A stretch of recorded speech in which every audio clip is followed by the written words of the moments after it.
3-3.5 हजार लिटर जर त्याच्यामध्ये फ्यूल बसत असेल तर त्याला 10 रुपयाचा फरक काढला तर 30-35 हजाराचा फरक पडतो, मोठा फरक होत नाही.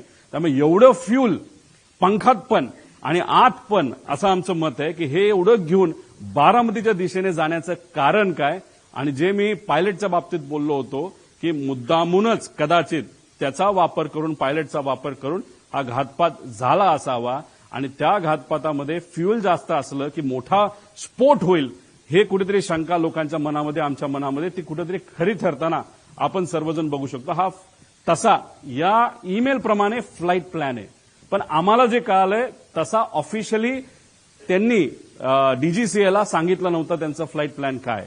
कारण त्याच्यामध्ये विषय एवढाच आहे की ते परत पुण्याला तर ते लँड करू शकत नाही, का पर्यायी एअरपोर्ट द्यावं लागतं. ते पुणे देऊ शकत नाही कारण का तिथे डिफेन्सचं फ्लाइंग सकाळी होतं. त्यानंतर मग त्याला सोलापूर देता येत नाही, त्यात सुद्धा अडचण आहे. त्याला जर दुसरं कुठलं तरी द्यायचं असेल तर ते फक्त चिपी एअरपोर्ट देऊ शकतात, पण ते पण नाही कारण त्यावेळेस तिथं धुक्का असू शकतं. पण असेल तर कुठलं तर मुंबईच असेल.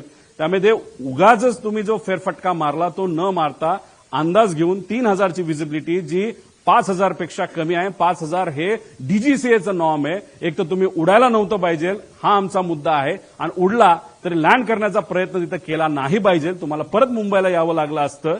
आणि पण